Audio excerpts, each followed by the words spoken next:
name is Alan Wagner, and let me just pull up my presentation real quick.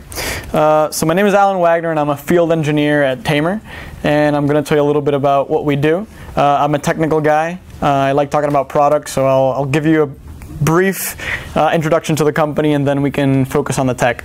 And here's my email in case anyone wants to ask any questions. So the problem that we're solving is that of siloed and fragmented enterprise data, both inside and outside the enterprise. Right now, it's spread out over different geographies, different departments, both inside and outside the company, and it's increasingly expensive to connect and curate all of them. And this means that you end up using a very small portion of your data. And so to solve this, we've developed a system that really relies on three core principles. And the first one is bottom-up probabilistic curation. And what this means is using methods that are from the bottom up, examining all the data, and figuring out the best way to put it all together, as opposed to top-down, rigid methods that rely on vast set of rules to put the data together. We use probabilistic curation. It's kind of like what Google does to index the web, except that we're doing it for enterprise data. And the second key principle is that of using machine learning. So we want to automate as much as possible. We want to get knowledge from all the human experts, which is the third principle. And we want to extrapolate that knowledge so that we can curate data at scale. And so I gave you a little teaser earlier. The third principle is human expertise. We like to reach out to the people within the enterprise that know most about certain types of data, because we believe that, and we have verified that it's very difficult, perhaps even impossible, for a machine to do all the work. And you need a little bit of human expertise to really do this whole data integration correctly. And so before I dive into a demo, just tell you a little bit about the company. We're headquartered in Harvard Square, based on research at MIT that started about 4 years ago. And the company was incorporated about 2 years ago, but we launched just a little bit ago, a few months. And we've actually got some customers. The left-hand side of this slide is talking about our work at Novartis, where we've taken over 15,000 sources of data from across their entire research institution and created one unified view from that. And the portion on the right is talking about Thomson Reuters, where we've reduced the amount of manual effort associated with one of their projects by 90%, and taken the duration of the product down from 6 months to 2 weeks. And we've also got a few other customers. A couple big ones are Toyota and Roche. We tend to focus on very large companies that have this problem really bad, when you're so big. And we've got funding from Google Ventures and NEA. We raised $16 million earlier this year. So let's dive straight into a demo. As I said, this is what I like to talk about the most. And actually, one more slide just to set up the demo. We're looking at a multinational automotive firm that has information about all the parts they procure spread out over a whole bunch of different systems. These are ERP systems, PLM systems, and catalog systems. And they have initiatives for macro spend analytics, where they would like to be able to really cut their costs around how they're buying all these parts. They may be buying the same part from the same supplier. Two different departments may be doing this and getting different prices. Or they may be buying the same part from different suppliers and getting different prices. So they want to be able to find all of these opportunities and really prosecute them so they can save, and we've verified, up to millions of dollars per year by doing just this. But this is very difficult because the data sources, they're developed independently across all these different departments. There's inaccurate and incomplete spend information. There's incongruent naming conventions. And lastly, it's very difficult to tap into the human experts that know the most about all the data. And Tamr's working on solving all these problems.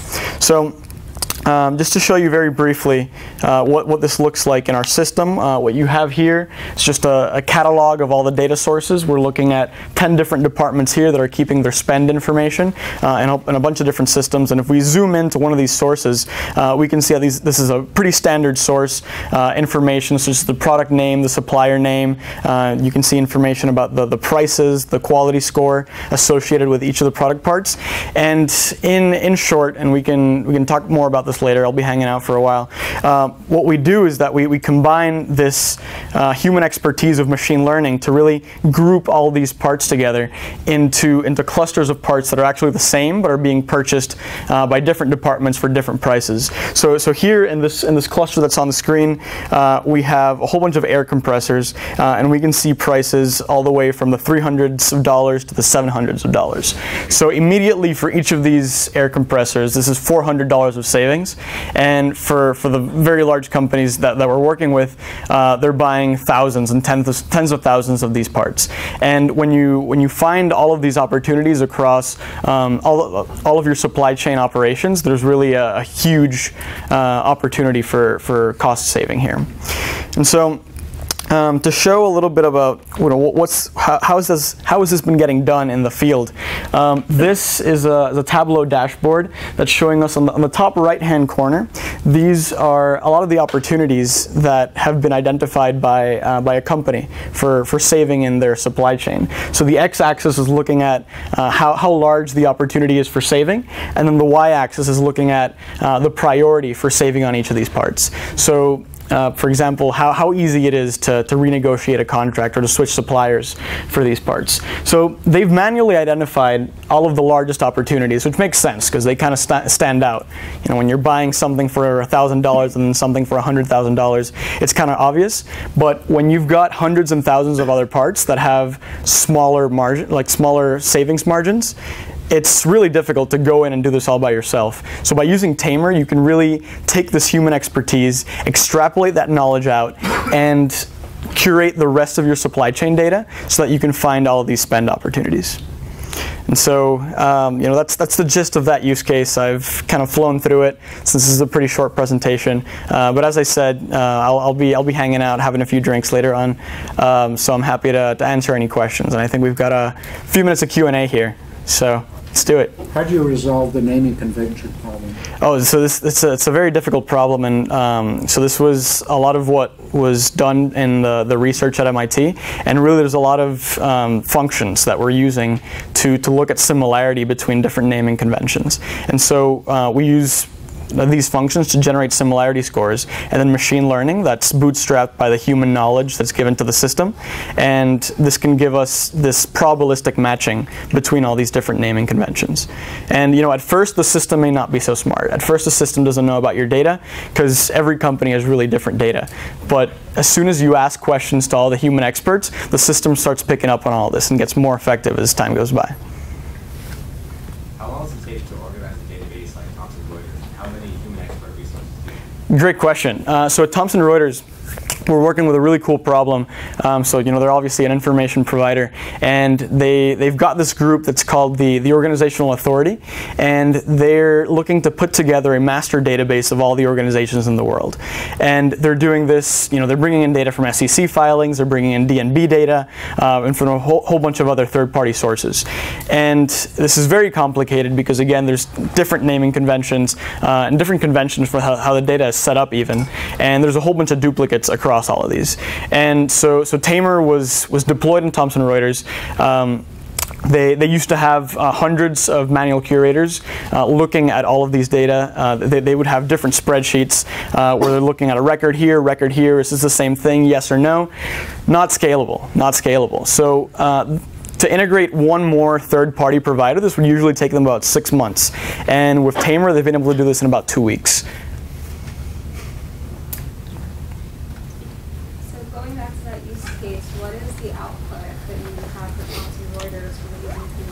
Great question. So for Thomson Reuters, it's this unified data set. So they've got this master, that's their organizational authority, and it's comprised of dozens of sources, and they want to bring a new source in. So the system says, okay, here we've got this master, here we've got this new source. How do these integrate? How do these companies that are here, these organizations, how do they fit into the master that we already have? Tamr computes this. It asks human experts within the system for advice whenever it needs it, and then it uses this information to build the output that then becomes their new organizational authority. How many more opportunities did you identify for this motor vehicle? So this, I'll give you a hint. It's not a motor vehicle company in reality that we're working with. It's a very big company, and each of their departments is the size of a regular, very large company. And across all of these, we're looking at hundreds of thousands of parts. So there's tens of thousands of savings opportunities that when you put them all together, it's a hefty sum. Is the human portion done by experts hired by yourself, or is it something like Mechanical Turk? Or I don't know if you can really reveal that. I'm just kind of curious. No, so usually the experts aren't hired by ourselves. Usually they're people within the company that are domain experts. So for example, in this just supply chain use case that we're using, we've got people that are parts of all these different groups, and they see these two parts. One of them is a lot cheaper than the other, and it takes their knowledge to figure out, can I really use this cheaper part? The system thinks that it's very similar, but at the end of the day, you gotta validate those decisions by presenting them to the people that are day-to-day working hands-on with these parts. So going back to your answer to that, use it for what, right? So there needs to be some context in terms of how this data is going to be used down the line in order to determine whether or not you can actually say they're the same thing. And so how do you display that context to the expert, and how do you enable them to actually make the decision and also have an audit trail about those decisions that they make? Great question, and I can actually show you a little bit about what this looks like. So if we pull this up over here, these are, let me zoom in a little bit because I realize it's a little bit small. But here we're looking at two parts. Again, these are two different compressors, and you've got a whole bunch of different attributes that are coming from across all these different systems. You've got the name of the manufacturer. A lot of times you've got the individual plant, manufacturing plant for this part. You've got the description of the part. You've got information about the part's weight, what is the part made out of, what is the part's color, and using this information, which is put into the system, the experts can then evaluate it to figure out whether the parts are actually matches or not. Do you guys have like a black box in the back so that if you have, just an example, car company A, B, C, D, and they all have very similar parts, that in a way you see best practice and best prices? Right. Almost like the stock market of what the right price should be? Yeah, it's a great question. So it's actually something that we haven't got into yet. Right now, all of the Tamr deployments in separate companies are totally separate. But as you said, as we grow, we're going to start noticing a lot more of these patterns. And the vision is to build in a lot of knowledge into the system so that when a new company gets it, they already have a huge repository of knowledge and training data that can be used to feed these machine learning algorithms that are helping out with curation. So the follow-up would be to say if copper prices change, you can give them a predictive tool. That's what you should expect in your next major contractual cycle, right? Yeah, okay. Totally. Great question. Are you guys working on a way to integrate some sort of risk metric associated with the third parties? So obviously various third-party suppliers are going to carry different levels of risk associated with that. Right. And is that a factor?